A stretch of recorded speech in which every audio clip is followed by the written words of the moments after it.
Good morning. Happy Saturday. Welcome to A D in the Life. I don't even have that much to do today, but I do need to do an April reading wrap up because I read some fantastic books this month. In order to make it a little bit more interesting, I figured I would do it vlog style. So this will be my first true day in the life. I have errands around the house I need to do. I might go take a walk outside. I am in the middle of a really good book, and so there's a chance that's all I'm going to want to do today. But I do have dinner plans with my family, and I figured this would be more fun than me just sitting in front of the camera and talking about all the books I read. So let's get the day started.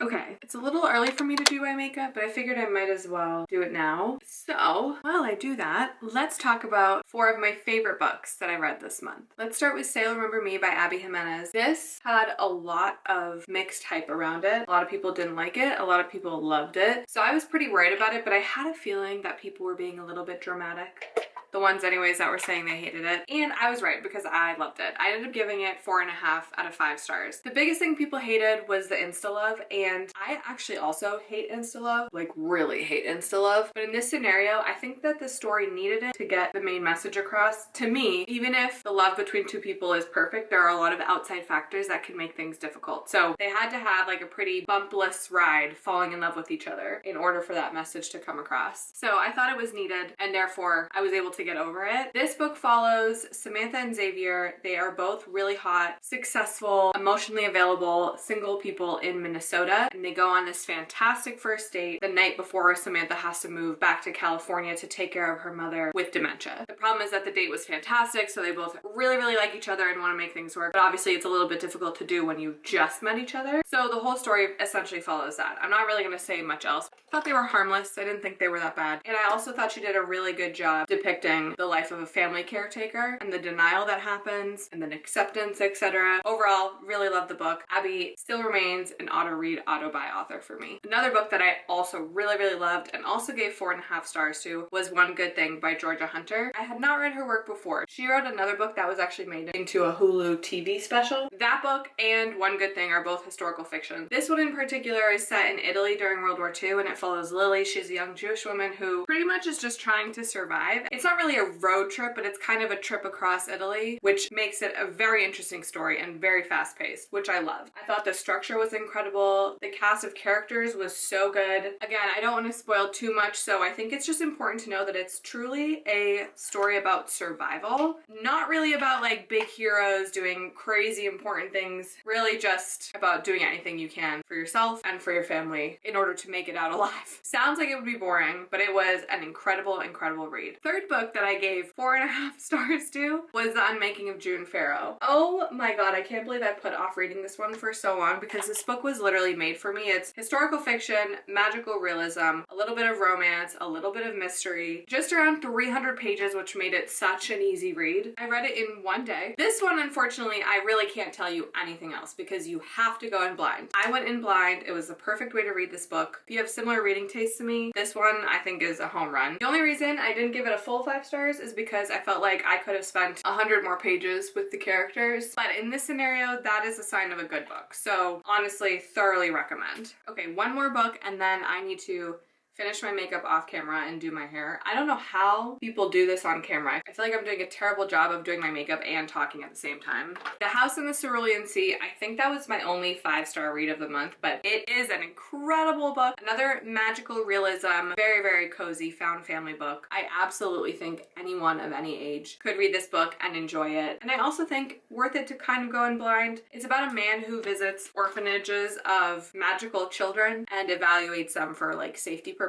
for the government, and that's pretty much all you need to know. I highly recommend at least partially supplementing with the audiobook because the narrator might be one of the best narrators of all time. He did such a good job with all the different voices. I was truly so impressed. I don't know that I will read the next book in the series because I did like how this one ended, so I might not, but if you have read the second one and you think it's worth it, please let me know and then I'll add it to my list. Alright, I'm gonna go finish the rest off camera and then I'll be back once my makeup and hair is done. Okay, I need coffee. Stat, I'm also really hungry, so let's make lunch and a little latte. Okay, for coffee, Nespresso pod because, oh, your girl is not rich, sadly enough. Gonna put a couple pumps Nothing crazy. Fun fact about me is I need my coffee very iced. I also don't like watered down coffee, so I only put a few ice cubes in and then I put in the coffee, stir it really fast so it gets cold, and then we're good to go. I also bought this contraption. It's like these like icy metal balls where supposedly if you pour the coffee over it, it won't melt it. I mean, it's definitely not as hot as it would have been without them, but I don't know that it actually really works. Okay, so I read 2 fantasy books this month, which I wasn't planning on it, but it happened anyways. I read The Lies of Lena, which was highly recommended by my friend, but also everyone raves about it. I swear I have never seen a negative review. I didn't love it that much. I think I gave it 3 out of 5 stars. I don't get what the hype is. Oh, for cold foam, I do like 2.5 tablespoons of vegan heavy whipping cream, 2 tablespoons of almond milk, and then half a tablespoon of vanilla syrup. The Lies of Lena is about a girl who is a mage, she's a witch, and then she ends up accidentally encountering this boy who she has to hide her true self from, etc, etc. I don't want to say anything else, again, no spoilers over here, but the main characters are, I think they were 16 years old when they first, do the deed, and I couldn't really deal with that. It's also labeled as dark romance, and it doesn't get dark until like 80% of the way in, and it's a pretty long book. I mean, it was a very easy read. It went by very fast. I didn't hate my time with it. It just definitely was not stand out like everyone else says, which is very confusing to me because I feel like how did I miss it? I don't know. I will read the next one, but I don't know that this is the right fantasy series for me, which is crazy because I love witch fantasy. The other romantasy I read, I actually was worried going into it that it would be overhyped, and that was Quicksilver. I freaking loved it. I gave it somewhere between 4 and 4.5 stars. It's not a perfect story. There is a ton that goes on in it, but it is a very fast-paced read, very addictive plot. I absolutely loved all of the characters in it. I thought that it was just like a really good time. If you asked me to describe the plot to you, I don't know that I could. The main character's name is Cerulean, and she is like a common thief, and she gets caught in this whole thing and then gets transported to a fae realm that she thought was fake, and that's where she meets Kingfisher, who is this really hot, broody, just my type, morally gray man. And that's, again, all I can tell you without any spoilers, but I really, really loved it. I'm scared to recommend it to people because I feel like I missed the part where I should have felt like it was overhyped, but I truly didn't. So I think if you're down for just a good time, don't have to think too much about like the quality of the book, then I would recommend. Okay, she is a literal beaut. Now I'm gonna go read outside for a little because it's a beautiful day. Although I might get a little hot, so I might have to change. And then we'll make lunch and talk about a couple more books.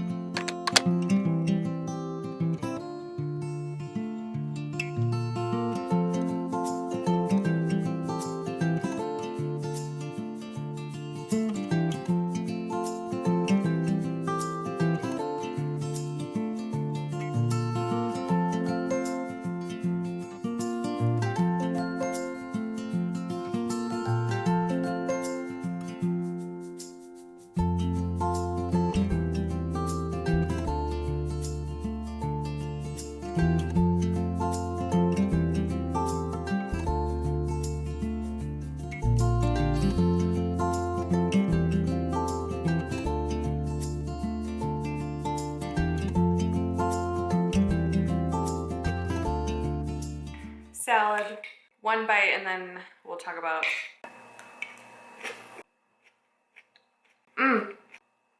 Okay, let's talk about the 3 arcs that I read in April because they were all so good. By the time this goes up, it will either be right before the Thrashers is out or it'll be right after. This is a thriller by Soto, and it's actually the first book I've ever read of hers. Her writing is absolutely phenomenal. I gave this one 4.5 out of 5 stars, and it was almost a perfect thriller. I didn't love the ending, but somebody said to me that it's kind of set up perfectly for a sequel, in which case it gets my stamp of approval. There is a little bit of like extra romance in it too. This one follows a girl named Jody who is a high schooler, and she's part of this popular friend group known as the Thrashers, but she's kind of the outsider of it. And before the school year had started, there was another girl that was trying to infiltrate the group, and her and Jody were kind of close, and then she unalives herself, and everyone thinks that the group had something to do with it. So that's essentially the premise of the book. This was so good. I did not have a great time in high school. This made me kind of nostalgic for high school, which is impressive. There were so many moments in this book where I literally felt like I was in it. I'm not exaggerating. We were reading a scene on the couch and my roommate was talking to me and I didn't hear a word. If you're like me and you loved Good Girl's Guide to Murder, then this book is 1000,000,000% right up your alley. Okay, my battery died. Another arc I read is Square Waves by Alexandra Romanoff. This is another 831 Studios romance novella. This one comes out in June, I think late June, so there's still some time for this one, but it was so good. So this is the same author of Big Fan and it's technically an interconnected series, though there really is barely any overlap. However, Big Fan is probably one of my favorite novellas of all time, so you're missing out if you don't read that one. 10 out of 10 recommend. I'm obsessed with this author. I really would love for her to write a full-length novel because every time I finish one of her books, I just want more. Not in a bad way, like I just think she's such a good writer. Square Waves was good.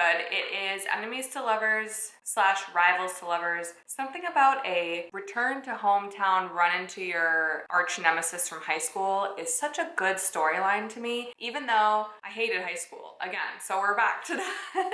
But both of these books were really good despite the fact that there was some element of like returning to high school days. Alexandra Romanoff does a fantastic job with tension and chemistry. So yeah, also recommend that one. I gave that one 4 out of 5 stars. And then the last one might have been my favorite read of the month, and that is It's a Love Story by Annabel Monaghan. This one comes out at the end of May. I think if you are a romance lover, you need to read this. Just a fair warning, there's a pretty bad third act breakup, but if you take that out of it, it's pretty much a perfect book. So I gave it 4.5 out of 5 stars. I resonated with the main female character so much. She essentially tries to control every aspect of her life, especially when it comes to dating. So she has like outfits planned for multiple dates. She tries to have this certain persona when she goes on dates because she's worried that people aren't going to like her for her. As a single girl in my 30s, I do very much understand where she's coming from. So for me, it was very easy to kind of get her POV. To top that off, the main male character in this book, Dan, loved him. He might be one of my favorites of all time. He's grumpy, but he also doesn't take any shit from the female main character, so he'll give it right back to her, which I love. He's also kind of funny. His family is a dream. They end up having to work on a project together and have to go to Long Island where his family happens to live. So there's a little bit of close proximity. Ugh.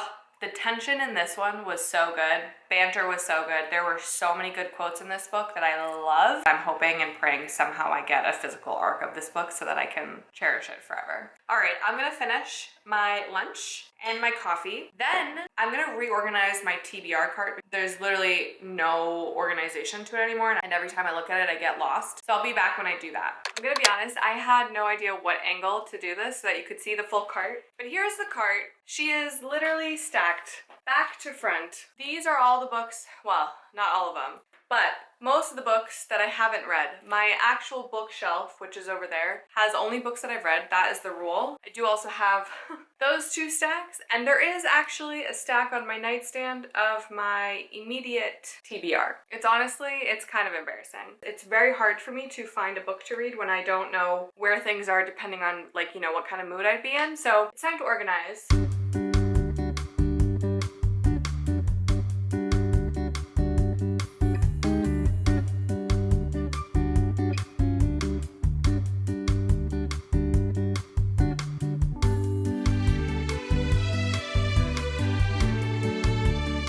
Where we're at so far. This is all holiday, winter, seasonal, so this won't go on the card. This is all fantasy, which is really not helpful to me because there's no season really I associate with that. Here's the fall seasonal one, so those will also not go on the card, but it's only like 4. These are specifically summer books, so I kind of want to put them in their own section, so I read them now. These are books that have been gifted to me. Also, shout out to my literal first advanced reader's copy. I just got this in the mail. I'm so excited. But these are all books that were gifted to me that I need to read eventually. Thrillers and mysteries. This stack is all like historical fiction, literary fiction, no real specific category. And this is all romances that either the season's not relevant or I don't know the season. I'm literally sweating just from like doing that part alone. Now I'm gonna figure out how to put them on the cart.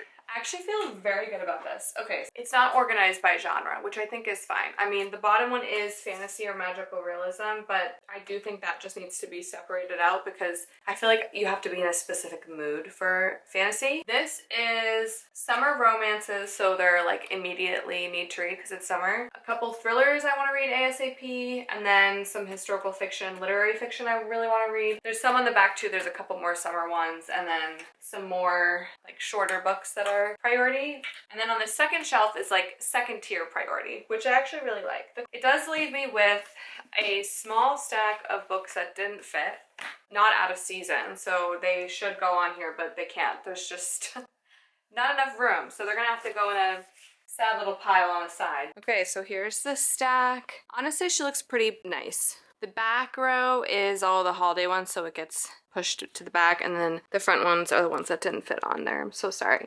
So it is basically 4 o'clock. I have about an hour before I need to start getting ready. I did want to go on a walk today, but instead I read. Also, it's like borderline too hot outside for me to go on a walk and then look presentable going to dinner. So I'm just gonna chill for a little bit and then get ready. Okay, here is the fit. I need to spray myself with a perfume. The goodie. I bought this in Paris and it's like my little baby. I have to bring my vlog camera, so I have to bring a bag that doesn't really match, but it's probably fine. Okay. Now we're ready.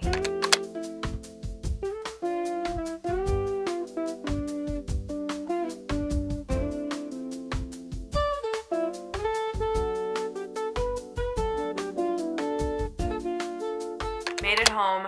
Dinner was delicious. I am exhausted. I also had a little car mishap, and so I'm gonna have to take my car to the mechanic on Monday, so that's...